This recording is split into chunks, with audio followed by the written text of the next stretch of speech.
अस्सलामु अलैकुम वरहमतुल्लाहि वबरकातुहू। मैं मोहम्मद नईम अहमद अपने यूट्यूब चैनल बाखबर बरवक़्त से आज मैं आपको बताना चाहता हूं कि जब मैं कोई तज्ज़िया करता हूं या आपको कोई पेशन गोई करता हूं या बताता हूं कि क्या हालात होने वाले हैं तो किन चीज़ों को मैं मद्देनज़र रखता हूं। जो हमारा कारोबार है उसमें सबसे जो ज़रूरी चीज़ है वो ये है कि इम्पोर्ट के क्या हालात हैं। फिर मैं देखता हूँ कि मुल्की हालात क्या हैं, फिर मैं देखता हूँ कौमी ख़जाने के हालात क्या हैं, फिर मैं देखता हूँ माशी हालात क्या हैं, फिर मैं देखता हूँ वज़रा के बयानात क्या आ रहे हैं पेट्रोल और बिजली के हवाले से, खाम माल की किल्लत और ज़रूरत से ज़्यादा डिमांड को देखता हूँ, अंदरूनी बरूनी कर्ज़े IMF की लटकती बेरहम तलवार को देखता हूँ, मिल माल की फ़रोख्त स्क्रैप में देखता हूँ, हुकूमत की नालायकी, अदारों में टकराव, सियासी अदम इस्तेहकाम, महंगाई अरूज पर, मुल्क की कीमती असासे बराए फ़रोख्त, इन सारी चीज़ों को मैं मद्देनज़र रखता हूँ और फिर मैं बोलता हूँ। अब मैं एक एक चीज़ करके आपको बताऊंगा क्या इंपोर्ट हो रही है, इसका जवाब आप मुझे दें। अगर इंपोर्ट नहीं हो रही तो क्या खाम माल जो इंपोर्ट होता है, जो हम बाहर से शेल्डन मंगवाते हैं, क्या खाम माल की किल्लत नहीं होगी? ज़रूर होगी।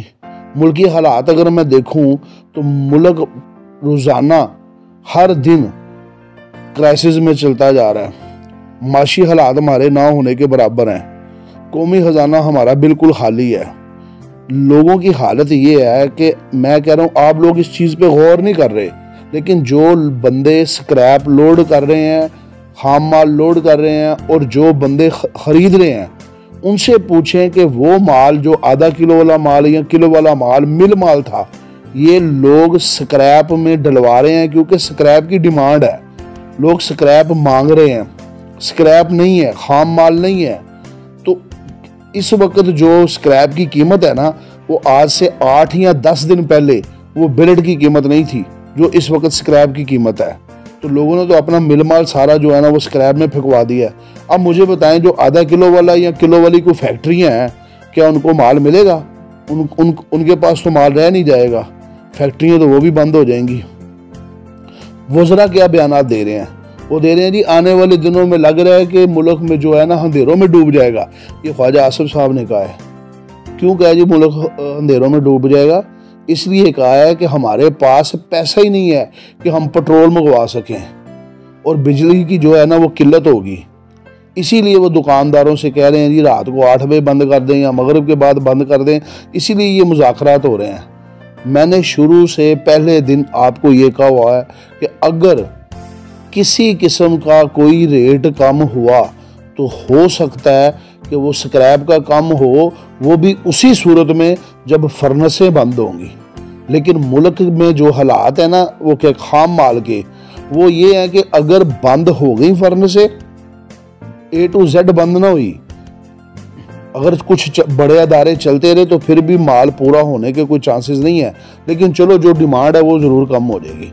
ये मैं शुरू से आपको कह रहा हूँ कि अगर कोई चीज़ कम होने के इम्कान आता है तो वो स्क्रैप के हैं, और वो भी इस सूरत में अगर फर्नेसें बंद हुई। अब वज़रा हमारे कह रहे हैं कि आने वाले दिनों में ना मुल्क जो है अंधेरों में डूब सकता है। क्या करें? इसका मतलब ये है कि अगर फैक्ट्रियाँ बंद होंगी तो तैयार मालों का, जो मैं बार बार कह रहा हूँ, इनके रेट अप होंगे। क्या फर्नेसें बंद होंगी, बिलेट की शॉर्टेज नहीं पैदा होगी, क्या सरिये की शॉर्टेज पैदा नहीं होगी, क्या TR गार्डर की शॉर्टेज पैदा नहीं होगी? हो सकता है ना। ये इन चीज़ों को देखता हूँ। फिर मैं देखता हूँ IMF मुसलसल पिछले 3 माह से हुकूमत से कोई मुज़ाकरात करने के लिए तैयार नहीं है। वजह दो उनकी डिमांड है। एक डिमांड ये है कि जो ओपन मार्केट में डॉलर का रेट है उस लेवल पे लेके आए, ये उनकी एक डिमांड है। दूसरी डिमांड उनकी ये है हम लोग जो आपसे डिमांड करेंगे ना वो आपको मुतालबात हमारे मानने पड़ेंगे। वो क्या कह सकते हैं कि बहुत ज़्यादा लोगों को टैक्स नेटवर्क में लेके आएँ, मज़ीद और टैक्सेस लगाएं, मज़ीद बिजली महंगी करें, मज़ीद पेट्रोल महंगा करें। क्या आपको पता है कि हुकूमत सोच रही है कि ये जो लेवी है पेट्रोल पे, ये 60 रुपये पे पहले थी, अब सोच रहे हैं कि 80 से 100 के दरमियान लेके आए। ये सारा बोझ किस चीज़ पे पड़ेगा? क्या इससे पेट्रोल पे लेवी बढ़ने से क्या बिजली की कीमत नहीं बढ़ेगी? पेट्रोल की कीमत नहीं बढ़ेगी? ये सारा कुछ है। क्या मुल्क में जो है वो सियासी अदम इस्तेहकाम है? क्या ये बात गलत है, ये खबर गलत है कि पाकिस्तान अपने पावर प्लांट जो है, जो कीमती असासे है, उसको सेल करने की सोच रहा है, बल्कि मंजूरी भी दे दी है अंदर खाते? क्या अदारों में टकराव नहीं है? क्या आप सोचते हैं कि इसमें हुकूमत की कोई नालायकी है या नहीं है? अल्लाह के बंदो, अंदरूनी बरूनी जो कर्जे हम पे चढ़ चुके हैं ना, ये अभी तक मोजज़ा है कि पाकिस्तान डिफॉल्ट जो है ना उसका ऐलान नहीं हुआ। अदरवाइज आप देखें तो पाकिस्तान डिफॉल्ट कर चुका है, हो चुका है। जो मुल्क के हालात है आने वाले दिनों में देखना, ना सिर्फ ये मैं लोहे की बात कर रहा हूँ, हर चीज़ में आपको महंगाई नजर आएगी। खाने पीने की चीज़ों की ना सिर्फ किल्लत होगी बल्कि इसमें भी महंगाई होगी। ये मुर्गी का गोश्त जो है ना, ये 800 से 1000 रुपये जाने का इंदिया दे दिया गया है। तो मैं इसलिए बार बार आपको कहता हूँ कि आप ये फर्जी जो कुछ होता है, थोड़ी सी अगर आता है, जाहिर है कि चीज़ें इतनी महंगी हो गई हैं, सरिया इतना महंगा है, गार्डर इतना महंगा, TRN इतना महंगा है, तो गाहक एकदम तो नहीं आएगा, एकदम तो नहीं सोचेगा कि ये मैं ख़रीद लूँ। वो तो इंतज़ार करेगा और फिर अब वो ख़रीदारी वैसी भी नहीं होगी। पहले दुकानदारी होते थे, जब मार्केट लेवल पे होती थी, मुनासिब रेट होता था, वो किसी से 50 टन ले लिया, किसी से 100 टन ले लिया, अपने पास स्टॉक रखा, 200 टन, 150 टन, 300 टन, 500 टन, मुख्तलिफ लोग, मुख्तलिफ कैपेसिटी, हर बंदा इस तरह करता था। अब हर बंदा तो डरा हुआ है, उसका दिमाग ख़राब है कि 230, 35 या 25 में सरिया लेके रखे और वो ये सोचे कि कल को सरिया जो है वो 170-80 रुपये हो जाएगा, मैं 40-40, 50 रुपये किलो का नुकसान करूँगा। ये पॉसिबल है? तो लिहाजा खरीदारी भी उसी लेवल की हो रही है। जितनी डिमांड है गाहक उतनी खरीदारी करता है, उतना माल ले जाता है, वो सेल होता है, दोबारा आता है। इस वजह से सेल में जो है ना, सेल वो नज़र नहीं आ रही। तो ये मैंने आप लोगों को पहले ही कहा हुआ है कि मुल्क की हालात ख़राब हैं, कारोबारी हालात ख़राब हैं। अगर आप ये सोच रहे हैं कि गाहक बहुत ज़्यादा है, कोई नए प्रोजेक्ट शुरू हो गए हैं, डैम बनना शुरू हो गए हैं, पुल बनना शुरू हो गए हैं, कंस्ट्रक्शन का कोई काम शुरू हो गया, तो बिल्कुल ही बकवास है। मैंने तो शुरू से कहा है आप लोगों को, ऐसा कोई काम नहीं हुआ और ना होता नज़र आ रहा है। इस वजह से गाहक का वो रुझान नहीं है। लेकिन अगर आप ये सोचेंगे कि मार्केट पता नहीं क्या होगा, हाँ 2, 4, 5, 6 दिन के लिए 2 तरीकों से नीचे मार्केट आती है। नंबर 1 माफिया, वो 4-5 दिन मार्केट में माल नहीं लेगा, दोबारा मार्केट में माल लेगा, जब मार्केट डाउन होगी, जब वो खरीद लेगा, खरीदने के बाद फिर और महंगा करेगा। ये डबल बाउंस बैक होगी। अगर मार्केट नीचे आई तो याद रखना, जैसे पहले थोड़ी नीचे आई थी, आज से 6-7 दिन 8 दिन पहले, तो 2 दिन हिलजुल हो गई थी, हर बंदे ने समझा पता नहीं मार्केट गई। लेकिन उसके बाद 5 से 7 रुपये, 5-7 हज़ार रुपया टन एकदम मार्केट ऊपर गई है। और अब भी इस मरतबा अगर मार्केट आपको ये नज़र आएगी ना कि मार्केट जा रही है, तो याद रखना ये डबल बाउंस बैक होगी। डबल, या आपको दिन में 5 या 7 रुपए का फिर दोबारा झटका लगेगा।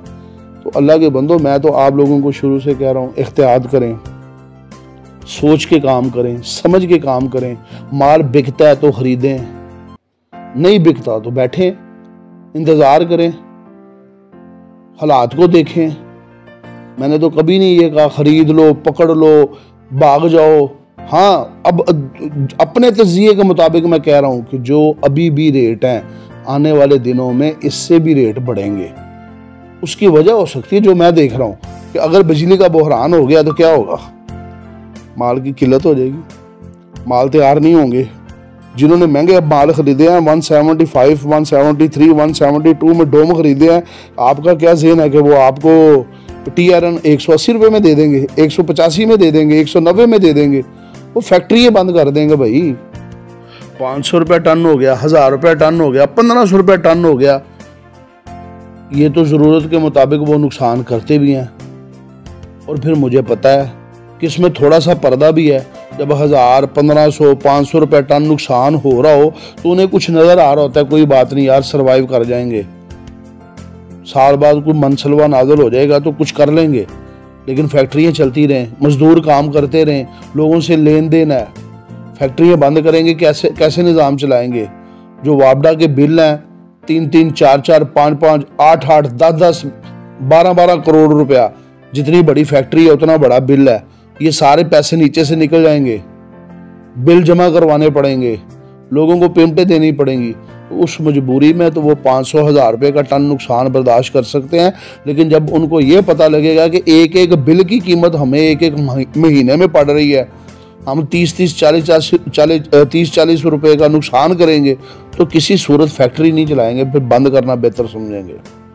तो भैया आपकी मेहरबानी है, हर चीज़ पे नज़र रखा करें। मेरे तमाम वीलॉग जो पिछले, मैं पहले तो ये कई लोगों ने कहा जी मीर साहब आप अपने व्यू के लिए करते हैं, आप मार्केट को उठा के रखते हैं फलान, मैंने वीलॉग करना ही छोड़ दिया। मैं कहा खाए खसमानो, मुझे क्या गर्ज है। फिर दोस्तों ने बार बार इसरार किया नहीं मीर साहब आप वीलॉग किया करें भी। तो वीलॉग में तो मैंने भैया आपको वही बताना है जो मुल्क के हालात हैं, जो मुझे नज़र आ रहा है, जो मेरी नाकस अकल है, मैंने तो वही तज्जिया करना है।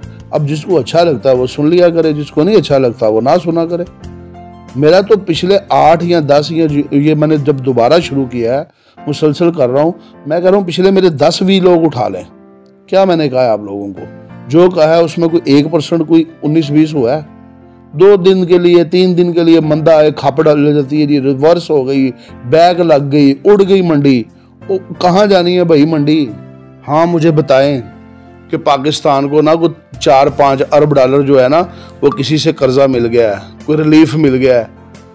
तो सऊदी अरब ने कह दिया है कि इतने 1000 या इतने लाख बैरल जो है ना वो तेल हम आपको दे रहे हैं, कुछ 10 साल पे, 10 साल का रिलीफ दे रहे हैं, 10 साल के लिए इस्तेमाल करें, पैसे ना दें। कुछ चाइना ने आपको कह दिया कि जी इतने पैसे हम दें। हाँ, अगर ऐसे हो सकता है, ये तो नहीं मैं कह रहा कि नहीं हो सकता, लेकिन इस तरह के कोई हालात नजर आएंगे, पैसा अंदर आएगा, लोगों को इंपोर्ट की इजाज़त मिलेगी, लोग इंपोर्ट करेंगे, जो कंटेनर रुके हुए हैं उनको छुड़वाएंगे, जो बाहर से माल खरीद सकते हैं, जिन पे सख्त है वो बाहर से माल खरीदेंगे। डॉलर बाहर जाने की जो पाबंदी लगी हुई है, अगर उससे आज़ाद हो जाते हैं तो फिर ये वो हालात ज़रूर हैं, उस वक्त मार्केट बेहतर हो सकती है। अब आप सोचते रहे कि जनाब इंपोर्ट कर नहीं सकते, तो जो हो रहा है वो क्या हो रहा है? ये फैक्ट्रियाँ टूट रही हैं, फैक्ट्रियाँ लोग तोड़ रहे हैं, फैक्ट्रियाँ तोड़ के वो लोहा स्क्रैप की सूरत में बनता जा रहा है, लोग मिल माल बेचते जा रहे हैं, हर चीज़ खाली करते जा रहे हैं। आए ज़रा चक्कर लगाएं मिश्री शाह का, मिश्री शाह की रौनकें देख लें, क्या ये रौनकें होती थी? वो गोदाम जिन पे कम से कम 2 या 3 गाड़ियाँ आती थी, तो उनके ख्याल से ये होता था कि आज माल नहीं आया, आज वो एक एक गाड़ी को तरस रहे हैं।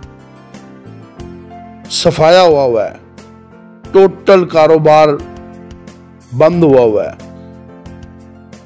व्यापारी जो है वो डायरेक्ट फर्नेसों पे हुए हैं। बहरहाल आपकी मेहरबानी है, आप अपनी मर्जी के मुताबिक काम किया करें, अपने शऊर के मुताबिक काम किया करें, अपनी अक्ल और समझ के मुताबिक काम किया करें, क्योंकि ना मैं तो आपका कोई भला होता है, ना मैं आपसे नफ़ा लेता हूँ, और खुदा ना खासा अल्लाह ना करे आपका नुकसान हो, ना ही मैं आपके नुकसान का जिम्मेदार हूँ। लेकिन हालात से आपको आगाह ज़रूर करता हूँ। और एक और मेरी आप लोगों से गुजारिश थी, वो थी ख़ास करके फर्नेस मालकान से। यार अल्लाह के बंदो, जो लोग स्क्रैप लेके आपके पास आते हैं वो परदेसी होते हैं, बड़ी दूर से आते हैं, अपनी जान जोखों में डाल के आते हैं, हिफाजत से माल लेके आपकी फर्नेस पे आते हैं। लेकिन जब वो आपकी फर्नेस पे पहुंचते हैं तो आप लोगों का जो बिहेवियर होता है वो थोड़ा सा सख्त होता है।